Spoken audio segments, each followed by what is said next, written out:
오늘부터 여러분들과 함께 이 돈에 대한 문제를 시작하는데 오늘은 서론 단계로 돈의 영적인 차원에 대한 문제를 함께 다루어 보려고 합니다.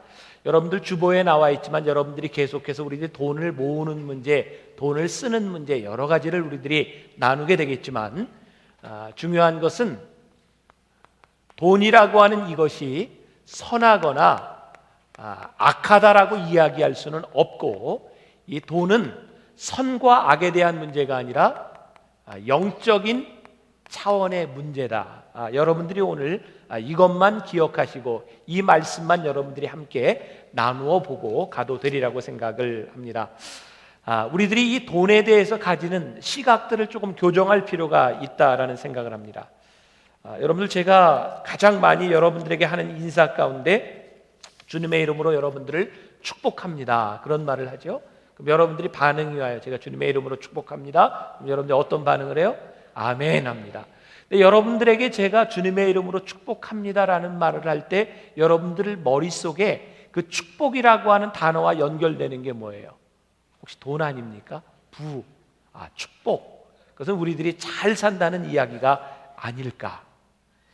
우리들이 축복을 생각할 때 이 돈하고 많이 연관지어 생각한다고 하는 것을 우리들이 부인할 수 없습니다. 여러분들 주님의 이름으로 부탁하는데 부자 되세요. 얼마나 듣기 좋아요, 그죠? 하나님은 여러분들이 부자가 되기를 원하십니다. 우리 거부감 없이 아주 쉽게 아멘이 나옵니다. 그런데 제가 여기에서 만약 여러분들 하나님의 뜻대로 핍박받으며 살아가지만 끝까지 인내하며 참고 기쁨으로 살다가 이 세상을 떠나가기를 원합니다. 그래도 아멘이 좀 나오네요. 근데 왠지 우리들이 하나님의 뜻대로 살아가지만 그것이 인내와 핍박, 고난으로 끝난다고 하면 우리들이 참 받아들이기가 힘들단 말이에요. 그래서 우리들이 생각할 때 이 축복이라고 하는 단어는 늘 우리들에게 이 부라고 하는 말과 연관지어 우리들이 생각합니다. 그러나 분명한 것은 부자가 되는 것이 축복은 아닌 것 같다. 부자가 되는 것이 축복은 아니다, 이 말이에요. 축복의 한 부분일 수 있지만 그것을 동일시하여 생각할 수는 없다. 우리가 이 분당에 살고 있는 여러분들, 강남에 살고 있는 여러분들, 오늘 여기에 지금 예배를 드리고 있는 여러분들을 바라보면 하나님을 알지 못하는 사람들보다 분명히 물질적으로 축복을 받은 사람이 많다고 하는 것을 저는 부인하지 않습니다. 여러분들 행복한 사람들이에요. 예수 믿고 복 받은 사람인 것이 분명합니다. 그런데 문제는 예수를 잘 믿는 사람들 중에 모두가 물질의 축복을 받는 것은 아니라는 거죠. 그래서 우리는 흔히 이렇게 교회를 잘 다니고 신앙생활을 하는데 물질의 어려움을 당하는 사람을 보면 괜히 이런 말을 좀 하고 싶죠. 잘 생각해봐, 뭐 꼬인 거 있나, 뭔가 좀 잘못된 거 있나, 회개해. 그래서 우리는 이 물질과 신앙생활이라고 하는 것을 자꾸 연관 지으려고 하는 그런 경향이 있습니다. 또 하나 우리를 힘들게 하는 것 중에 하나는 정말 예수도 안 믿고 못된 것들이 잘 산다는 겁니다. 악한 놈들이 잘못돼야 이게 맞는데 꼭 그렇지 않다는 거예요. 못된 짓을 하는 사람이 잘 사는 걸 바라보면 우리가 이런 결론을 내리게 되죠. 예수를 믿는다고 해서 다 부자가 되는 것은 아니구나. 그리고 부자가 된다는 것이 다 하나님의 축복을 받는 것은 아니구나. 그러니까 이 전제에서부터 시작할 필요가 있죠. 예수님께서는 하나님 나라에 대한 비유를 여러 군데서 말씀하셨습니다. 예수님의 비유 가운데 80%가 이 돈에 대한 문제라는 것을 여러분들 아십니까? 어리석은 부자에 대한 이야기, 거지와 나사로에 대한 이야기, 드라크마의 비유, 탕자의 비유, 이 모든 것들이 돈에 대한 이야기고요. 마가복음 10장 25절에 보면 이런 말씀이 있어요. 같이 한번 봉독해 볼까요? 약대가 바늘 끼러 나가는 것이 부자가 하나님의 나라에 들어가는 것보다 쉬우니라 하십니다. 약대가 뭔지, 낙타가 바늘 끼러 나가는 것. 근데 여기서 실제 이 바늘기라고 하는 것은 진짜 바늘기가 아니고요, 예루살렘 성전에 있는 한 문의 이름입니다. 근데 그 문이 굉장히 작습니다. 낙타가 거기를 들어가려고 하면 무릎을 꿇고 뒤밀어도 들어갈 수 없는 문인데, 부자가 천국에 들어가는 것이 그 낙타가 그 좁은 문을 통과하는 것보다 힘들다고 이야기하니까 이 부라고 하는 것이 어떤 면에서 보면 하늘나라에 가는데 방해가 되는 것일 수도 있겠구나. 우리들은 예수를 믿으면서 물질에 대한 축복들을 우리들이 많이 구하고 있지만 그 물질의 축복이 하나님이 주시기를 원하시는 축복과 동일한 것은 아니다. 우리들이 이 부분을 먼저 짚고 넘어갈 필요가 있습니다. 자, 제가 이 돈의 영적인 차원에 대한 말씀을 드렸어요. 돈은 선하거나 악한 것, 그것이 아니라 중립적인 가치입니다. 돈 자체가 선하고 악한 것은 아니에요. 자, 우리들이 여러분 돈 사랑하세요? 좋아하세요? 돈 안 좋아하세요? 돈 사랑하시죠? 근데 문제는 돈이 여러분들 사랑해줘요? 안 사랑해줘요? 그런 사랑을 무슨 사랑이라 그래요? 짝사랑. 여러분들 아시죠? 짝사랑은 늘 비극적이라는 사실을. 짝사랑은 잘 이루어지지 않아요. 우리들이 돈을 사랑합니다. 돈 좋아, 저도 돈 좋아해요. 돈도 우리를 사랑해 주는 것은 아닌데 문제가 있죠. 오늘 우리가 읽은 본문 말씀 가운데서도 한 사람이 두 주인을 겸하여 섬기지는 못한다. 사랑이라고 하는 것, 똑같이 내가 사랑해, 내가 똑같이 돈도 사랑하고 똑같이 하나님도 사랑해, 이건 성립이 안 된다는 거예요. 왜? 우리의 인생에서 하나님을 사랑하든지 돈을 사랑하든지 선택해야 될 때가 있다. 여러분들이 솔직하게 여러분들의 마음을 여러분 생각해 볼 필요가 있는 것, 여러분들의 중심에서 정말 사랑에 대한 대상이 누구인가? 여러분들이 지금까지 살아오면서 여러분들 인생에 많은 선택들이 있었어요. 여러분들이 직업을 선택하고 여러분들 자녀들에게 앞으로 어떤 사람이 되기를 원하며 여러분들이 이사하는 과정, 여기에 오기까지 여러분들이 많은 선택들을 냈지만 여러분들이 그 선택의 중심에 우리가 예수님을 뭐로 시인해요? 주님, 주인으로 우리들이 고백한다고 하면서 여러분들의 삶의 선택의 중심에 주인 되시는 예수님이 있었는가? 아니면 여러분들의 선택에 돈이 여러분들이 무언가를 선택하는 데 기준이 되었는가를 한번 생각해 보십시오.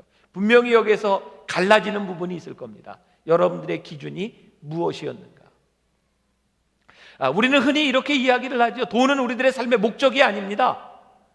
근데 가만히 생각해 보면 실제로 우리의 모습을 보면 우리들이 말로는 돈이 우리들의 인생의 목적이 아니라고 이야기하지만 실제 우리들이 살아가는 인생은 돈을 따라 살아가는 것을 부인하지 못하죠. 디모데전서 6장 10절에 보면 돈을 사랑함이 일만하게 뿌리가 되나니 이것을 사모하는 자들이 미혹을 받아 믿음에서 떠나 많은 근심으로써 자기를 찔렀도다 라고 되어 있습니다.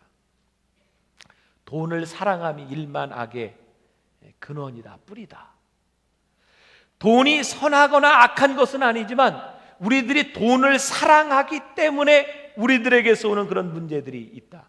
자, 돈의 영적인 차원을 여러분들에게 말씀드리려고 합니다. 갈라디아서 5장 17절 이하를 보면, 자, 여러분들이 집에 가서 보셔도 좋아요. 육체의 소욕은 성령을 거스리고 성령의 소욕은 육체를 거스리나니.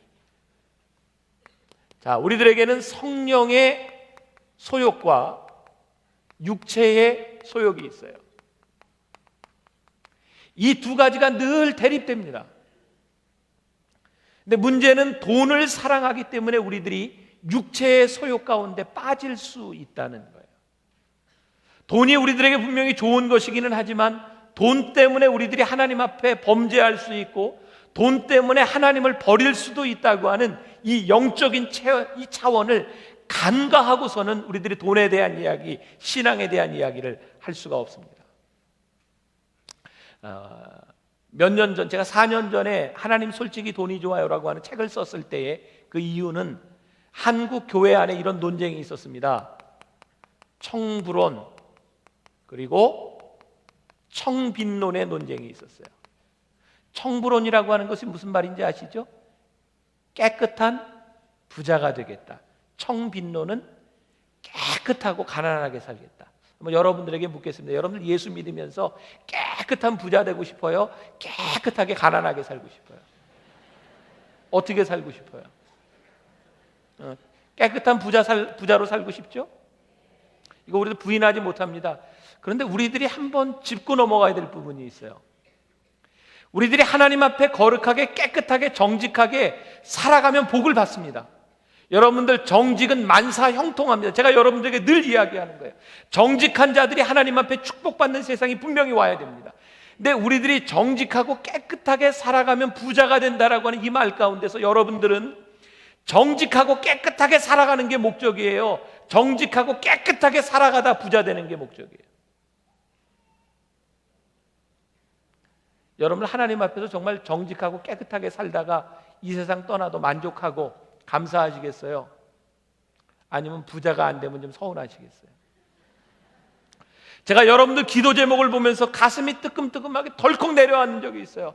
여러분들의 기도 제목의 모든 부분들이 거의 대부분이 하나님께서 물질의 축복을 해주시지 않으면 기도가 이루어지지 않는 것처럼 생각하는 대부분의 기도 제목을 바라보며, 하나님, 이 사람들이 물질의 축복을 받지 못한다면 이들이 얼마나 낙담할까 두렵습니다. 우리들이 하나님 앞에서 깨끗하게 거룩한 백성으로 살아가야 되는 것, 이것이 분명히 우리 신앙인의 목적이 되어야 됨에도 불구하고 실제 우리들의 내면 속에 우리들의 모습을 바라보면 사실은 부자가 되는 일, 여기에 우리들의 삶의 포커스가 맞춰져 있다는 사실을 우리들이 부인하지 못합니다. 청불원을 이야기하는 사람들, 깨끗하게 번 돈으로 내가 즐기는 것, 이것을 정당화합니다.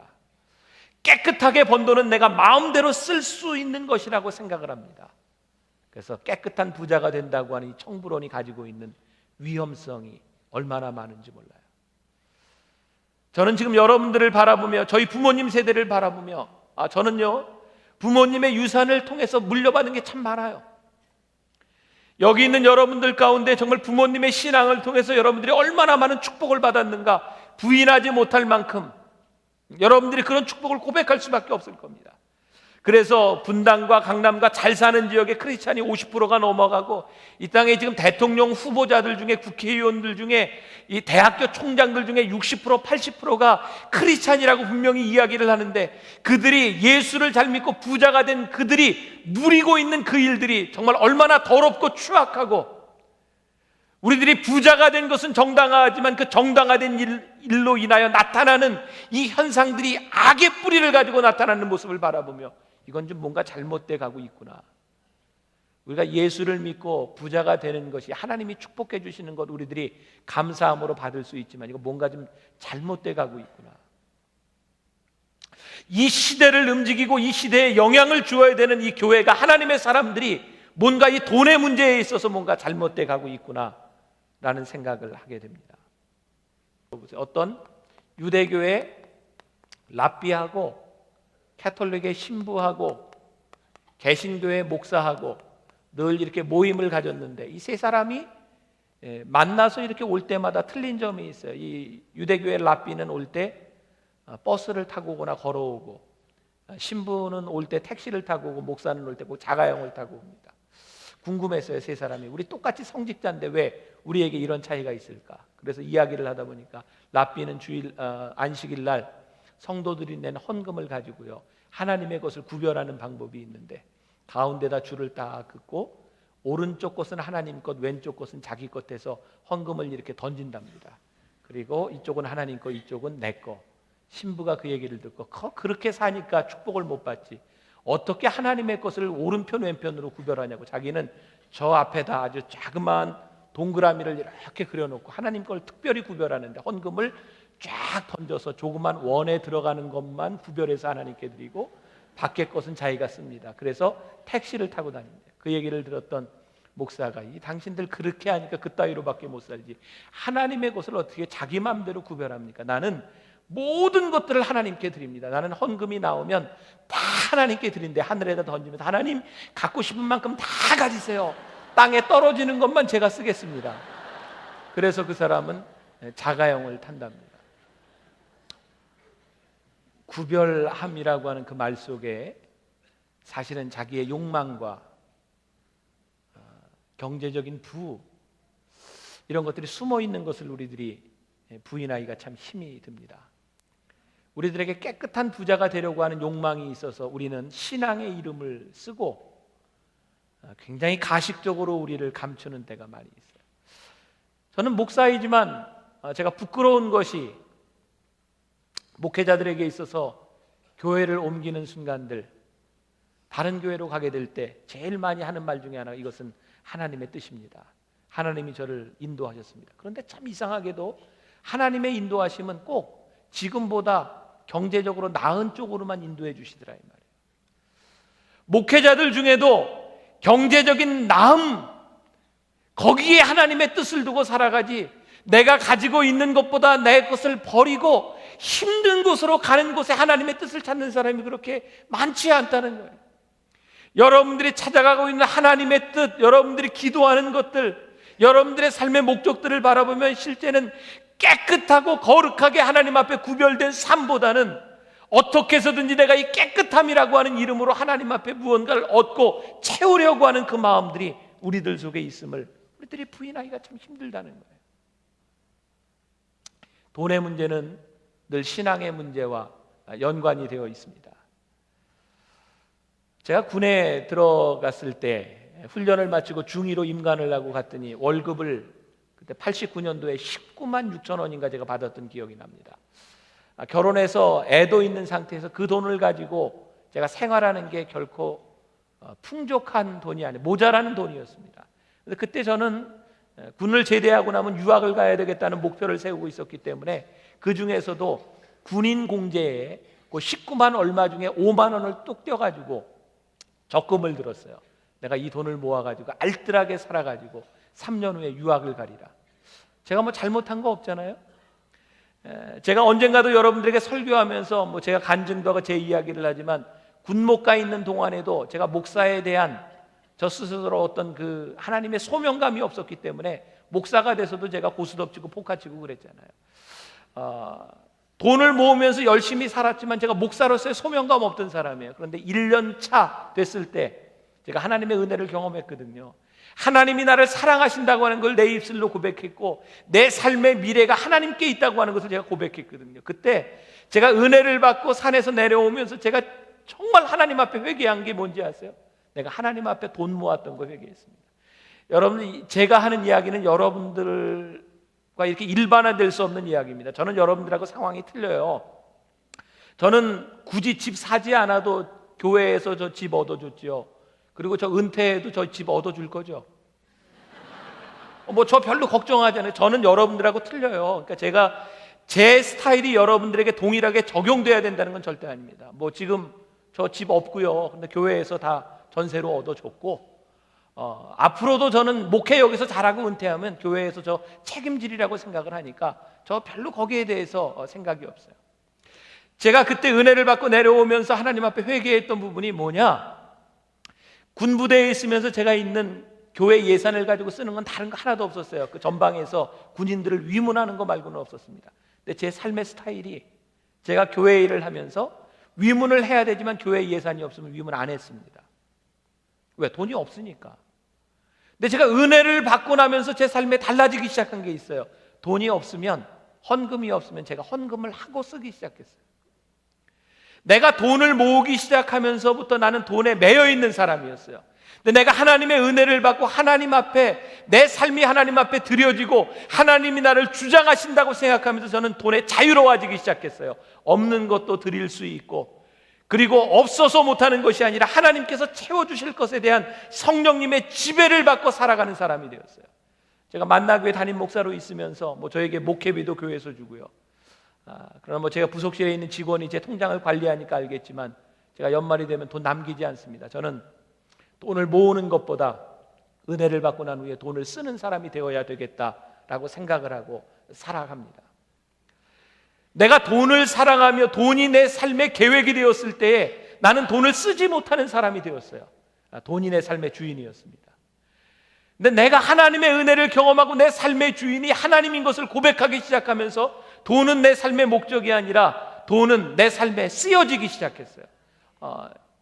물론 여러분, 목사님은 목사님이니까 그렇죠, 이렇게 얘기한다면 제가 할 말이 없어요. 그러나 여러분들의 삶에 돈에 대한 문제를 한번 심각하게 보십시오. 여러분들의 삶에 돈이 주인인가 하나님이 주인인가?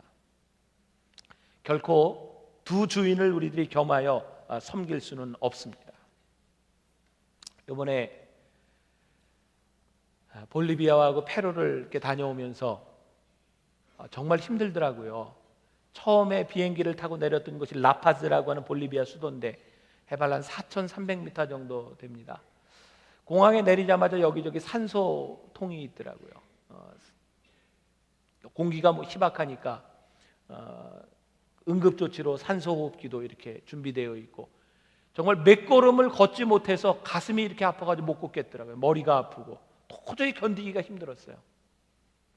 거기에서 다시 선교지로 들어가서 거기에서 또 미국 선교사들이 이렇게 운행하는 경비행기를 타고 또 다른 곳도 가고 높은 곳을 지나다니는데, 같이 갔던 목사님들이 그냥 코피가 줄줄 나고 같이 갔던 사모님들은 그냥 쓰러져 가지고 업혀와야 되고 굉장히 힘든 것이죠. 그때부터 같이 갔던 일행들이 빨리 이곳을 좀 떠나야 되겠다. 라파즈라고 하는 볼리비아 수도하고 리마, 페루의 수도를 갔는데요, 거기에 한국의 티코는 다 모여 있는 것 같아요. 중고. 세상에 매연이 얼마나 많이 나요. 필리핀의 마닐라는 유가 아니에요. 정말 숨을 못 쉬겠어요. 숨도 쉬기 힘들고 걷기도 힘들고 힘든 그 땅, 빨리 벗어나야 되겠다. 마지막 떠나오는 날 고강문 선교사님, 여러분들 여기 와서 간증했던 고강문 선교사님, 그 부인이 저희 누나입니다. 같이 와서 라파지에서 저희를 배웅해 주는데, 우리들이 이제 여기 떠난다고, 이제 살만한 곳으로 간다고, 그리고 떠나오는데 뒤에 남겨진 고강문 선교사님, 저희 누나가 생각이 났어요. 우리는 여기 떠나간다고 좋아하는데 이곳에 끝까지 남아 있어야 되는 사람이 있구나. 내가 만나교회 담임 목사로 내가 이 정도 대우는 받아야 되고, 내가 여행을 하면서 이 정도 음식은 먹을 수 있고, 내가 마땅히 만나교회 담임 목사이기 때문에 이 정도는 가능하다고 생각했던 그 돈에 대한 가치, 그것이 부끄럽게 느껴졌어요. 남겨진 사람을 바라보고 제가 혼자, 사나이가 눈물을 그렇게 쉽게 못 보이겠더라고요. 차에 타서 비행기 밖을 바라보며 울었어요. 하나님, 남겨진 사람들 뭡니까? 저는 그것이 너무 힘들어서 이제 떠나가야 되고, 내가 충분히 떠나가서 누릴 수 있는 가치가 있다고 생각하는 저는 뭡니까? 제가 이만큼 살았기 때문에 누릴 수 있다고 하는 것, 내가 깨끗한 부자로 살아갈 수 있다고 하는 것, 그거 뭡니까? 결국은 내 삶에서 내가 많은 것들을 내가 정당화하고 있고, 내가 누리는 많은 것들을 내가 정당화하며 내가 살아가고 있는 것이 아닌가. 제가 4년 전에 이 돈에 대한 설교를 하고 책을 쓸 땐 제가 정말 지금보다 훨씬 더 자신이 있었어요. 시차 때문에 오늘 일찍 일어났습니다. 어머니 기도실에서 혼자 무릎을 꿇고 기도하는데, 하나님, 제가 오늘 이 설교할 수 있을까요? 4년 전 제가 지금보다 돈이 없었을 때는 저 정말 자신이 있었는데, 하나님, 그때보다 제가 경제적인 여유가 생기고 그때보다 달라진 제 모습을 바라보며 정말 이 설교하기가 힘들어요. 그때보다 힘을 많이 잃은 것 같아요. 하나님 앞에 이 돈에 대한 문제 제가 해결이 되지 않아요. 별거 아닌 것 같지만, 제가 미국으로 넘어와서 LA에 있는 우리 교인들 이렇게 만나고 하는 동안 아울렛에 가서 구두를 하나 샀습니다. 발리 들어보셨어요? 아울렛에 가서 그렇게 비싼 구두는 아닌 150불 주고 발리 구두를 샀는데, 그 색깔이요, 보통 사람이 소화하기는 힘든 색깔이에요. 지금 신은 거 아닙니다. 새벽에 기도하는데 그 구두가 막 떠올라요. 내가 돈 없던 시절에는 그 발리 살 생각도 안 했는데, 지금은 그거 살 수 있는 생각도 들고, 내가 목사로서 돈이 없을 때는 훨씬 더 자유로웠고 훨씬 더 제가 힘있게 설교할 수 있었는데, 지금은 그렇지 못한 모습을 바라보며 내 삶에서 이 돈이 결코 행복한 일이 아니구나. 내가 두 주인을 겸하여 섬길 수 없다고 하나님께서 말씀하셨는데, 내가 분명히 해야 될 필요가 있구나.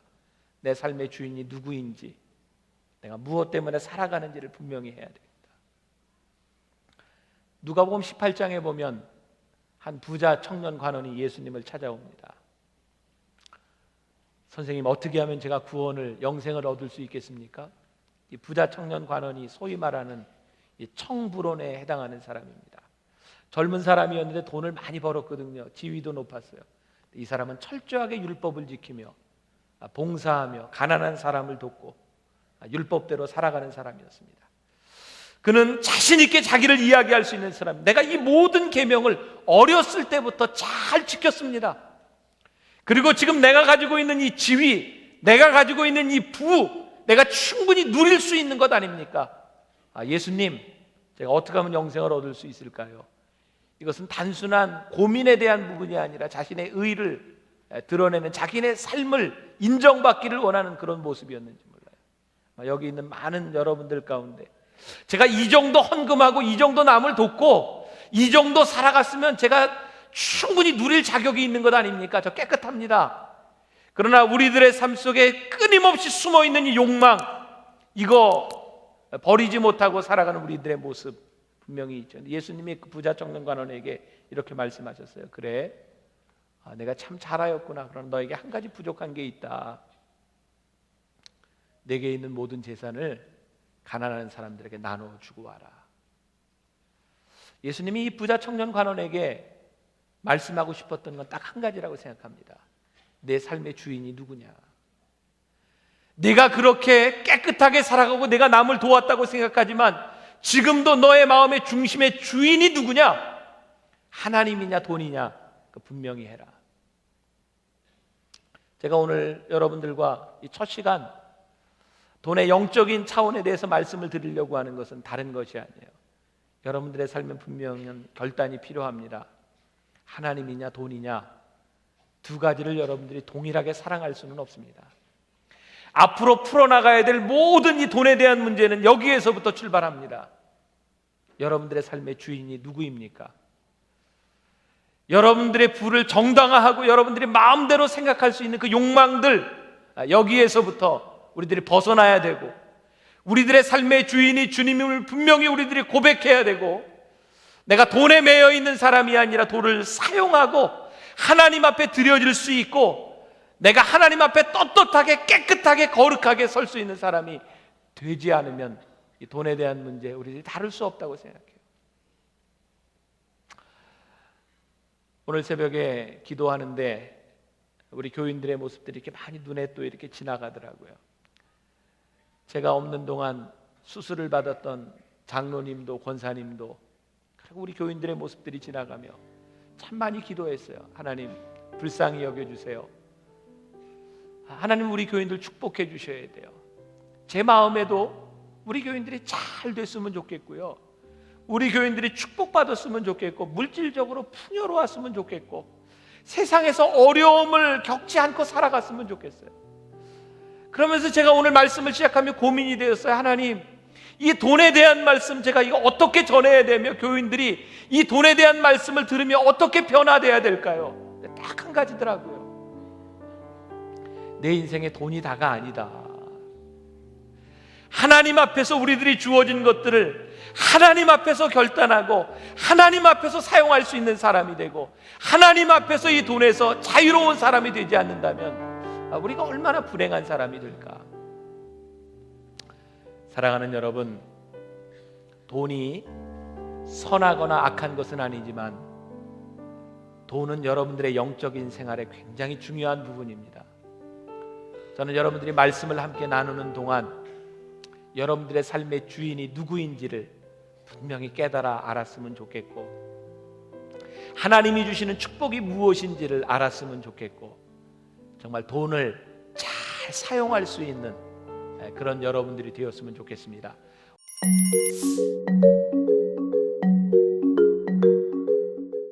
오늘 여러분들과 함께 돈은 또한 영적인 차원의 문제일 뿐만 아니라 도덕적인 차원의 문제인 것을 여러분들과 함께 나누게 됩니다. 그리고 이 도덕적인 차원에서는 이 돈이라고 하는 것이 우리 인간들에게 어떤 욕망을 가져다 주느냐, 이 욕망에 대한 문제도 우리들이 함께 다루게 될 것입니다. 지금 이 시간 저와 함께 여러분들이 제가 질문을 읽을 때에 OX를 한번 쳐보세요. 여러분들이 이 대답에 대하여 O냐 X냐. 자, 제가 1번부터 읽어갑니다. 1번 첫 번째, 복잡한 돈 문제 때문에 신앙생활에 지장을 받고 있다. O입니까 X입니까? 표시하세요. 두 번째, 일과 사업을 하나님과 가정보다 더 중요하게 여기고 있다. OX. 세 번째, 지금 있는 것으로 만족하지 못한 채 계속해서 더 많은 것, 더 좋은 것을 갖고 싶다. OX. 네 번째, 일하는 것이 싫고 귀찮게 느껴진다. 다섯 번째, 다른 사람들보다 더 빨리 더 쉬운 방법으로 돈을 벌고 싶은 유혹을 느끼고 있다. OX. 여섯 번째, 투자한 재물에 대한 걱정, 근심으로 마음이 늘 무겁고 불안하다. 오늘은 좀 자유로우시죠? 주식시장이 열려지지 않아서. 일곱 번째, 일시적인 충동을 억제하지 못해 무절제하게 낭비하는 생활을 한다. 여덟 번째, 다른 사람의 필요를 도와주지 않는다. 아홉 번째, 넉넉한 재물 때문에 마음이 교만해지거나 혹은 우월감을 느낀다. 열 번째, 재정적 어려움 때문에 열등감에 빠져 있거나 누군가를 비난하고 있다. 11번째, 하나님 일에 대한 희생이 부족하다. 지금 여러분들에게 이 영표가 몇 개이냐, 이게 많으면 많을수록 여러분들 지금 신앙 상태가 굉장히 심각하다고 하는 것을 먼저 알아야 합니다. 자, 돈, 이것은 우리의 삶을 떠나갈 수 없는 문제이고요, 우리들에게 직접적인 연관이 되는 아주 피부에 와닿는 문제입니다. 저희 집에 아들과 딸이 고등학생인데 요즘 이놈이 이상하게요, 용돈 준 걸 자기 돈을 안 쓰고 자꾸 뭐 살 때마다 엄마 아빠한테 돈을 달라 그럽니다. 야, 너 네 돈 가지고 쓰지 왜 그래? 그랬더니 요즘 돈을 모은답니다. 그래서 왜 돈을 모으냐? 네가 돈을 모을 필요가 뭐가 있냐 그랬더니 저희 집안의 가풍에 따르면 저희는 25 이전에 다 결혼하잖아요. 그러니까 얘도 각오를 하고 있는데 대학 졸업하면 결혼을 할 건데 집을 얻어야 되겠다는 거예요. 엄마 아빠랑 같이 안 산답니다. 그래서 같이 살면 자기 와이프가 고생할 것 같아서 따로 살 집을 위해서 지금 돈을 모으고 있대요. 그래, 네가 모아야 얼마나 많이 모을지 모르겠지만 아무튼 어린아이의 미래에 있어서도 이 돈이라고 하는 것은 굉장히 중요한 자리를 차지하고 있습니다. 하물며 여러분들이 가장으로서 여러분들의 가정을 이끌어가는 여러분들에게 이 돈이라고 하는 것이 얼마나 큰 비중을 차지하고 있겠습니까? 오늘도 우리들에게 중요한 것이 있는데 이 돈에 대한 바른 정의를 우리들이 내릴 필요가 있습니다. 오늘 여러분들이 잘 기억하셔야 될 부분입니다. 돈에 대한 정의를 먼저 내려보겠습니다. 첫 번째, 돈이 좋은 것입니다. 그렇죠? 여러분들 돈 좋아하신다고 지난주에 다 고백하셨죠? 좋아하다 못해 사랑하죠? 근데 우리들의 문제는 돈이 우리를 사랑해 주지 않기 때문이지 우리는 돈 좋아하고 사랑합니다. 돈이 좋은 것입니다. 그러나 문제는 돈이 좋은 것이기는 하지만 이 돈이 잘 사는 것의 기준이 될 수는 없다. 이게 첫 번째 돈에 대한 정의입니다. 돈을 많이 가지고 있는 사람을 우리들이 부자라고 이야기합니다. 그러나 부자이기 때문에 저 사람이 잘 산다? 그렇게 얘기하기는 힘이 들어요. 또 우리들이 돈이 없는 사람을 가리켜서 뭐라고 얘기하냐면 가난하다라고 얘기합니다. 그러나 가난하기 때문에 저 사람의 인생이 정말 못 사는구나, 이렇게 이야기하기가 쉽지 않을 때도 있습니다. 돈이 많지만 불행하게 사는 사람도 있고 돈이 적지만 행복하게 사는 사람도 있죠. 여러분들이 지금까지 살아왔던 여러분들의 인생을 돌이켜보면 결코 돈이 없었던 때 여러분들이 절대적으로 비참하다거나 불행했다고 이야기할 수 없어요. 그 이전보다 우리들의 삶이 나아졌다고 우리들이 꼭 행복하다고 이야기할 수는 없습니다. 빌립보서 4장 11절부터 13절까지에 보면 사도 바울의 아주 위대한 고백이 나오죠. 내가 그리스도 안에서 모든 것을 할 수 있습니다라고 하는 이 고백은 말이죠, 사도 바울이 내가 빈부에 처할 줄도 알아, 내가 가난할 때도 부할 때도 이 모든 것 가운데서 자족하는 것을 배우고 난 다음에 사도 바울이 비로소 그리스도 안에서 모든 것을 할 수 있습니다, 이런 고백이 나왔어요. 여러분들이 이 돈 문제에 관해서 부자이기 때문에 여러분들의 인생이 움직여지고 가난하기 때문에 여러분들의 삶이 흐트러진다고 하면 내가 그리스도 안에서 모든 것을 할 수 있습니다라고 고백할 수 없어요. 왜? 그리스도 안에 있어도 여러분들이 가난할 수 있고 부자일 수 있기 때문에 그렇습니다. 저는 이 돈 문제에 있어서 이런 단어를 좀 쓰고 싶어요. 폼. 이 사도 바울이 이야기했던 이 자족한다고 하는 이 말 가운데는 정말 우리 크리스찬으로서 좀 폼나게 살아가야 되는 것 아닌가. 제가 우리 청년들에게 설교할 때 이런 말을 합니다. 너희들 예수 믿을 바에는 좀 폼나는 인생을 살았으면 좋겠다. 예수 믿기 때문에 우리들 믿지 않는 사람하고 좀 달라야 되지 않겠느냐. 제가 여러분들에게 자주 드리는 말씀 가운데 하나가, 저희 아버님이 목회자가 되려는 저에게 이 돈 문제에 관해서 이런 말씀하셨다 그랬죠. 목회자는 아무리 가난하고 모래바닥에 코를 쳐박고 죽어도 평신도에게 돈 없다는 말 하는 거 아니다. 그 목회자의 자존심이다. 저희 어머님하고 아버님은 실제로 저희가 철원 살 때 이렇게 점심을 잘 못 먹을 때, 끼니가 없을 때 밥을 하지 못해도 군부를 떼셨다 그래요. 물 올려놓고. 왜? 목사가 돼가지고 점심을 굶는다는 거 자존심 상하는 일이다. 그래서 연기를 내면서 우리 밥해 먹는다. 사실 우리 1세대 분들, 우리보다 한 제너레이션 위에 분들에게 있어서는 돈이 없음에 대한 문제였어요. 그렇죠? 우리들이 돈이 없음에도 불구하고 어떻게 자존심을 가지고 돈 없음에도 불구하고 우리 폼나는 인생 살아갈 수 있을까? 정말 그때 그 세대 분들에게는 돈이 없었지만 믿음으로 자기를 지킬 수 있는 게 있었어요. 근데 이제는 다른 문제가 되었어요. 요즘 우리들 세대에는 사실 돈이 없음에 대한 문제가 아니라 돈이 있기 때문에 우리들에게 발생하는 많은 문제들이 있습니다. 하나님께서 우리들에게 주신 그 돈 때문에 어떻게 그 돈을 가지고 우리 크리스찬으로서의 품위를 유지해 가느냐, 이것이 사실은 우리들에게 더 큰 문제가 되어버린 것이 사실입니다. 돈이 좋은 것이기는 하지만 돈 그것만 가지고 잘 사는 것, 못 사는 것은 아니구나. 두 번째, 돈에 대한 생각. 돈이 좋은 것이기는 하지만 돈이 우리들에게 만족을 주지는 못한다는 사실을 우리들이 기억해야 합니다. 자, 마가복음 8장 36절을 한번 보세요. 마가복음 8장 36절 화면 보고 같이 봉독해 볼까요? 사람이 만일 온천하를 얻고도 제 목숨을 잃으면 무엇이 유익하리요? 이 말이 무슨 말이에요? 돈을 우리들이 아무리 많이 얻어도 목숨을 잃는다고 하면 그 돈은 우리들에게 무슨 소용이 있겠습니까? 지난 금요일 날, 아마 여기 지금 예배를 들으시는지 모르겠어요. 원광대학의 교수님으로 있던 분인데 그 담낭암에 걸리셨어요. 그 언니는 30년 동안 원불교회에 있던 분입니다. 저는 누군지 몰랐었어요. 그날 예배를 마치고 나가는데 저를 붙잡고 기도해달라고 엉엉 울어요. 저 내용도 모르고 기도했어요.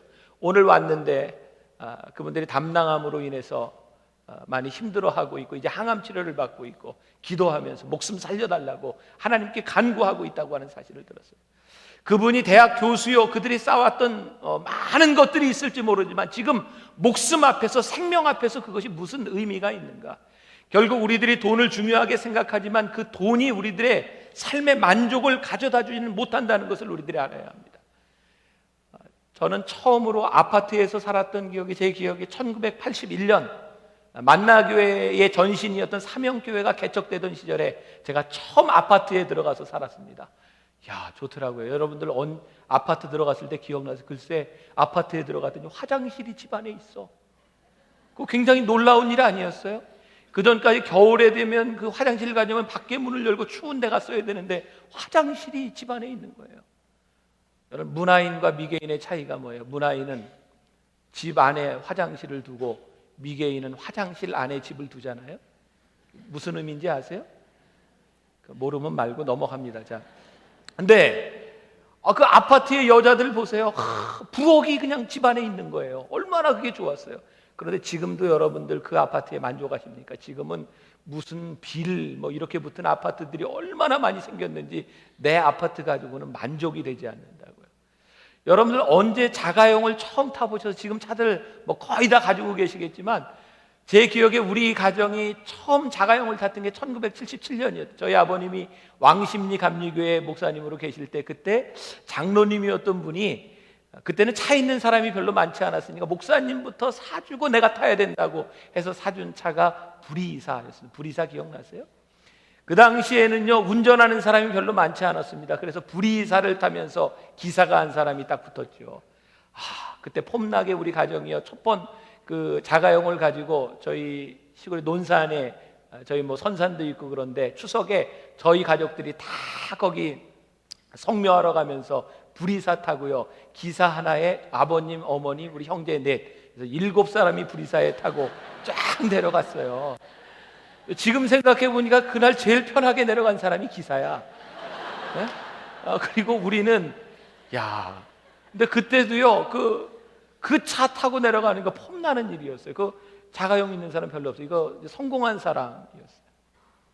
그런데 요즘 여러분들 불이사 가지고 만족이 되십니까? 여러분, 만족이라고 하는 거 그렇게 와지지 않더라 이 말이에요.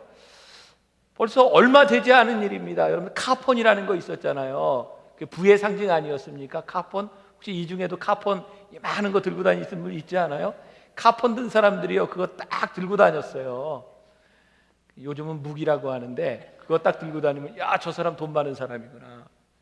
요즘 핸드폰들이 얼마나 빨리 이렇게 바뀌어 갑니까? 물질이라고 하는 거 그게 참 좋은 것 같기는 한데 그것이 우리들의 만족을 채워주지는 못하고 오히려 우리들의 욕망의 갈증을 심화시켜 줄 수 있구나. 자, 세 번째 정의를 내립니다.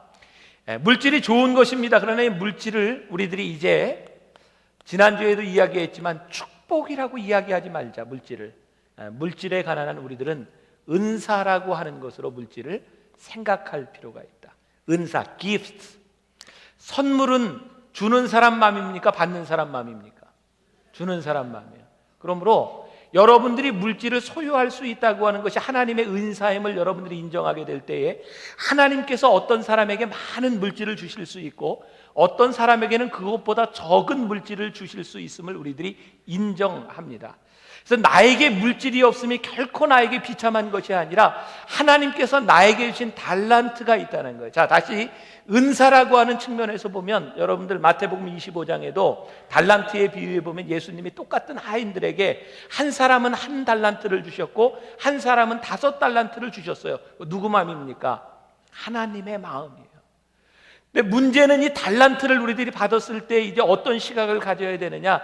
달란트는 우리들에게 묻어주라고 주신 것이 아니라 달란트는 활용하라고 우리들에게 주신 것이다.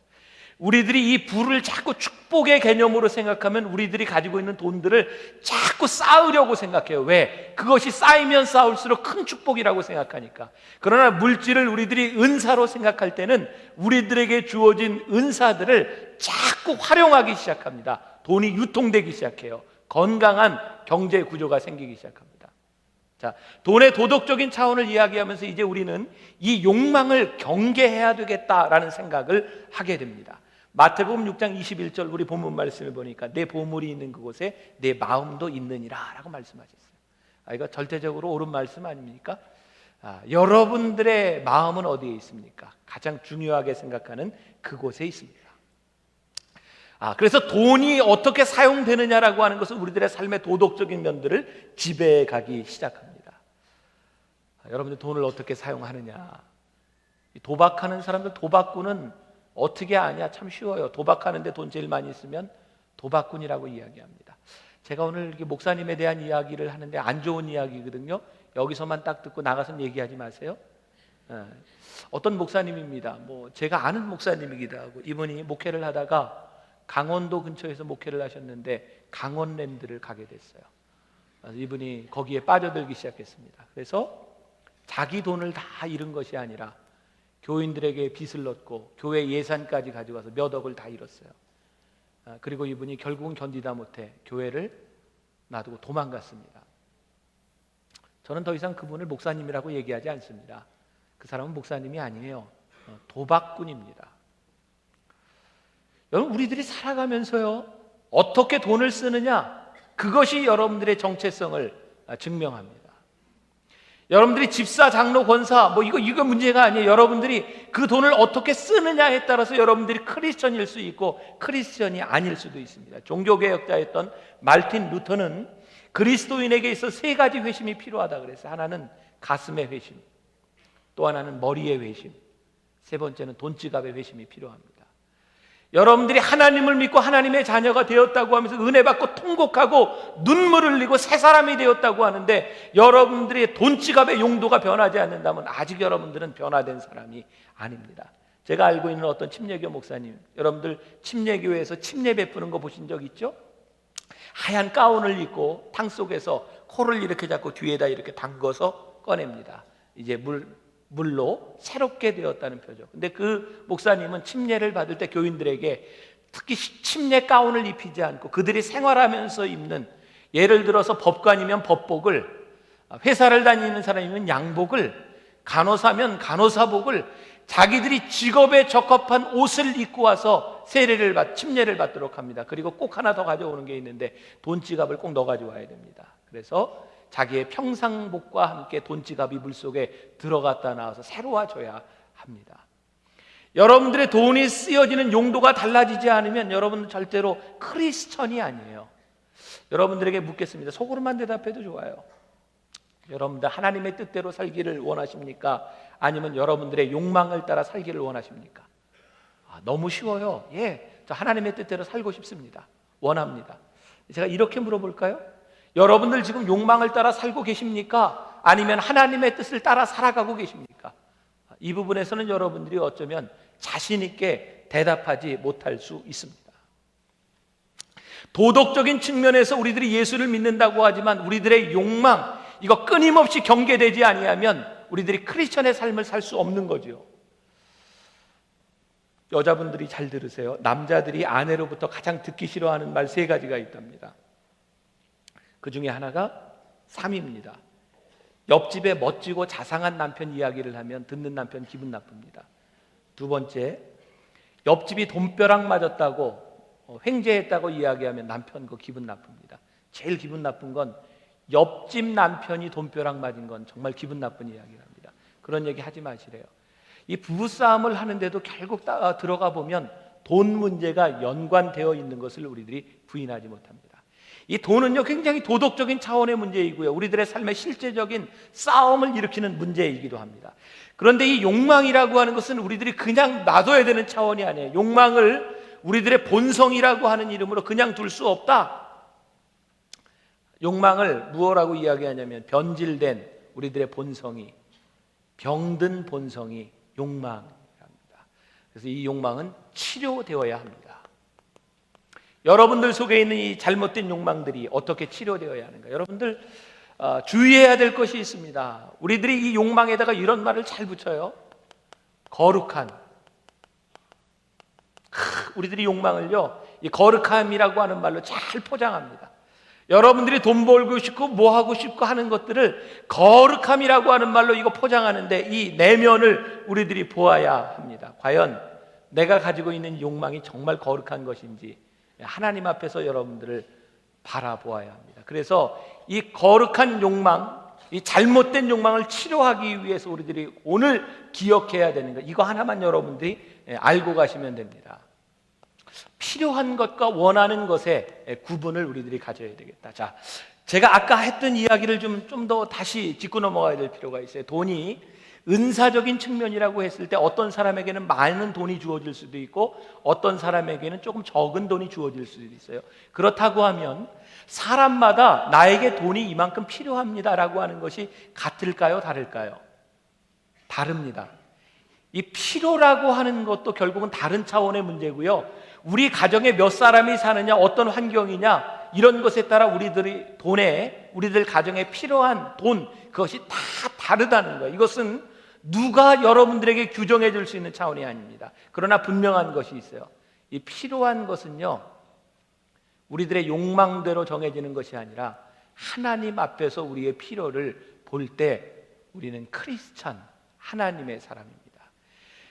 여러분들의 욕망 가운데서 필요한 것을 방치하면요, 이 욕망이 습관이 됩니다. 이 욕망이 습관이 돼버리면 우리들이 착각하게 돼요. 이것이 정말 필요한 것처럼. 어쩌면 여러분들의 삶 가운데도, 여러분들의 삶의 스타일 가운데도 여러분들의 욕망이 정말 필요의 옷을 입고 여러분들에게 나타나 있는지 모르겠어요. 하나님 앞에서 내가 필요한 것이 무엇이고 내가 원하는 것이 무엇인지에 대한 구별이 필요하다. 물어볼게요. 지금 여러분들이 살아가고 있는 가정, 그 집의 평수가 몇 평이면 여러분들 가정에 족하다고 생각하세요? 그런 질문과 더불어서 이제 이런 질문이 필요하죠. 그러면 내가 살고 싶은 평수는 몇 평이에요? 이게 딱 맞아 들어간다면 문제가 없어요. 자, 여러분들이 사회생활을 하고 여러분들이 살아가는데 여러분들이 타는 차, 어떤 차 정도가 여러분들에게 필요합니까? 그 필요한 차하고 여러분들이 타고 싶은 차하고 동일합니까? 그건 아니죠. 자, 여기에서부터 우리들에게 문제가 생기는 겁니다.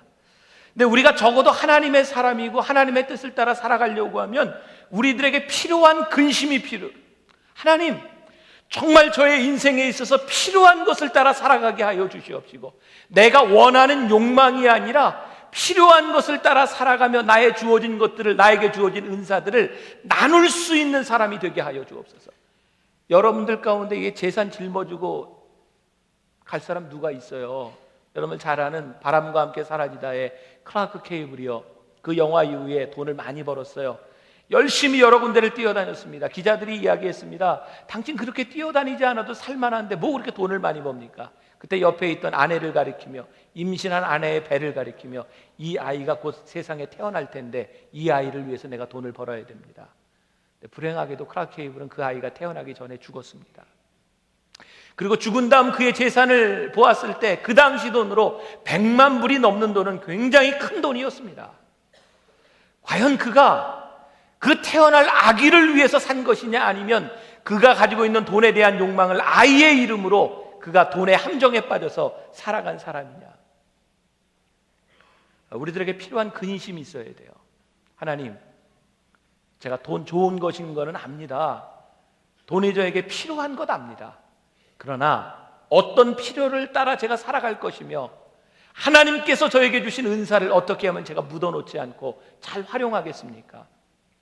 제가 앞으로도 이런 이야기를 계속할 텐데 아마 설교를 듣다 우리 교회를 떠나갈 분들이 상당히 많으리라고 생각해요. 뭐 떠나가도 할 수 없어요. 제가 꿈이 있어요. 우리 만나 교인들은 죽을 때 교회에다 다 내고 죽는 사람이 되었으면 좋겠다. 아멘 안 나오잖아요. 제가 왜 이런 생각하느냐? 자식들에게 필요한 것 줄 수 있어요. 그러나 필요한 것 이상은 결코 덕스럽지 않습니다. 제가 꿈이요, 우리 교회가 돈 얘기를 좀 자유롭게 할 수 있는 교회가 되었으면 좋겠다. 적어도 교인들이 이 교회를 믿고 신뢰하며 내가 죽을 때 남겨진 재산을 하나님께 드리며 교회가 이 재산을 가지고 정말 내가 할 수 없는 일들을 더 할 수 있고 지경을 넓혀갈 수 있는 그런 일을 감당하는 그런 교회가 되는 꿈을 우리들이 꿔야 되지 않겠는가. 아직까지 우리 교회에 세상 떠나면서 유산 내고 가신 분 없어요? 여러분들 중에 1호가 빨리 나오면 안 되지. 빨리 안 나와도 좋으니까 나왔으면 좋겠어요. 저희 아버님 은퇴하시고 교회에서 받은 집 교회에다 다시 내놓으셨을 때 우리 가족들 굉장히 기뻐했어요. 교회에다 내놓는 걸로 하고 전세 사셨어요. 아마 그것도 이제 저희 어머님까지 돌아가시면 교회에다 다시 내놓을 겁니다. 그거 가져 뭐합니까? 자녀들에게 줘서 뭐합니까? 저도 그렇게 살려고 그래요. 저도 여기에서 목회하다가 안 쫓아내면 끝까지 여기서 붙어 있을 거고요. 그리고 제가 죽을 때 남는 거 다 내놓을 거예요. 왜? 우리들이 필요한 것만큼 살아가다가 더 중요한 것에 이 돈의 은사를 나눌 수 있는 사람 되어야 하지 않겠습니까? 돈의 영적인 차원, 도덕적인 차원, 여러분들 욕망에 여러분들이 도덕적으로 쓰러지지 않는 사람 되어야 합니다. 적어도 크리스찬이면 고민하며 사셔야 돼요. 우리 교회와 여러분들의 삶이 이 돈 문제 때문에 여러분들이 일희일비하는 사람들이 아니라 좀 폼나게 하나님의 자녀로서 좀 폼나게 인생을 살아가고요, 하나님이 여러분들에게 더 많은 돈의 은사를 맡겨주고 여러분들은 더 많이 쓸 수 있는 그런 사람들 될 수 있기를 주님의 이름으로 간절히 축원합니다.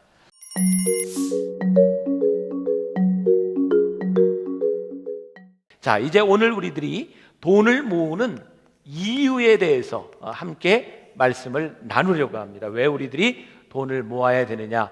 지난주에 우리들이 돈을 모으는 일은 부득이한 일이다라는 말씀을 드렸어요. 우리들이 필요한 것 이상은 돈에 대한 쓰임에 대한 올바른 생각을 가져야 된다라는 말씀을 드렸습니다. 2007년 올해 한겨레 신문에 나왔던 글인데 제가 조금 읽어드릴게요. 얼마 전 국민기초생활수급자인 80대 할머니가 어렵게 모은 돈을 사회복지 공동모금회에 기부했다는 소식을 접했다. 물론 어려운 이웃을 돕고 사는 것은 아름다운 일이다. 그러나 할머니의 선행 뒤에는 자신의 기본적인 생활조차 지키지 못하는 모습이 숨겨져 있었다. 끼니를 복지회관에서 해결하고 전기, 가스, 보일러 등을 잘 안 써왔다는 것이다. 부를 누리고 사회적으로 높은 지위에 있는 사람들의 기부는 권장해야 할 일이다. 그리고 덜 가진 사람은 그에 맞게 이웃과 더불어 살아가는 방법을 제시해야 한다. 전세방 대신 기부를 택한 할머니의 모습을 보면서 우리의 기부 문화를 다시 한번 생각해 본다. 우리들이 보면 어려운 사람이 이렇게 잘 돕는 경우들을 보죠. 어렵게 살아가면서 모은 매덕을 학교에 기부하는 사람도 있습니다. 그런데 그분들이 살아왔던 삶을 보면 너무 힘들게 살았어요. 그것이 과연 옳은 일이냐? 선한 일이기는 하지만 우리들이 그렇게 살아야 되겠느냐? 오히려 돈을 나눌 수 있는 사람들이 나눌 수 있는 사회, 돈의 흐름이 제대로 가는 그런 사회가 만들어져야 되지 않겠는가? 자, 이 돈에 대한, 돈 모으는 것에 대한 공부를 하면서 우리들에게 교정된 시각이 필요합니다. 제가 지난주에 이런 말씀 드렸습니다. 성경은 우리들에게 돈을 모으지 말라고 말하는 것이 아니다. 오늘 본문 말씀 19절에 보니까 너희를 위하여 보물을 땅에 쌓아두지 말라. 쌓아두지 말라가 아니라 너희를 위하여 땅에 쌓아두지 말라. 모으는 것 이유 있습니다. 그러나 그것이 우리를 위한 것만이 아닌 것을 너희들이 깨달았으면 좋겠다. 돈을 모으는 것에 대해서 부정하지 않습니다. 자, 돈을 모으는 이유가 분명해야 합니다. 그리고 건전한 투자를 할 수 있는 사람이 되어야 됩니다. 그래서 오늘 우리는 돈 모으는 문제에 있어서 이런 정의를 내려봅니다. 첫 번째, 여러분들 아마 가지고 계신 그 요약집에도 나와 있을 거예요. 나중에 잘 활용하시고 또 셀에서 공부할 분들은 책을 가지고 같이 공부하는 것도 유익합니다. 첫 번째, 깨끗함은 깨끗한 것 자체이지 가난함에 있는 것은 아닙니다. 두 번째, 오름의 기준이 물질의 많고 적음에 있는 것 아니에요. 세 번째, 가난이 싫습니다. 그러나 가난이 두렵지는 않습니다. 네 번째, 어쨌든 우리들이 돈을 모으는 데 있어서 위험성이 있다고 하는 것을 경계해야 합니다. 자, 이런 문제들을 우리들이 이제 풀어갑니다. 여러분들 다시 한번 물어보겠습니다. 여러분들 가난하게 살고 싶으세요? 부자로 살고 싶으세요? 에? 부자로 살고 싶으세요? 그렇게 설교를 들어도 부자로 살고 싶은 마음에는 변하며 저도 가난한 거 싫어요. 우리들이 이 가난한 거 싫다, 어쩌면 우리들이 아주 건전하고 아주 정상적인 반응이라고 생각합니다. 그런데 예수를 믿는데 가난한 사람이 있어요, 없어요? 가난한 사람이 있습니다. 제가 지금 가난에 대해서도 조금 이렇게 나눠서 생각할 필요가 있는데, 혹시 우리 크리스찬들 중에 가난을 미화하는 사람이 있어요.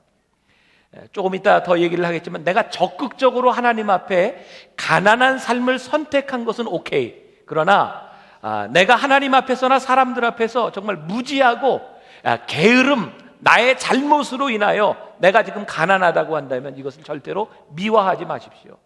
여러분들이 지금 잘못 살았던 인생으로 인하여 어려움을 당하고 있다면 여러분들의 가난을 신앙이라고 하는 이름으로 절대로 미화하지 마십시오. 하나님이요, 우리들을 가난하게 살기를 원하시지는 결코 않는다는 생각을 합니다.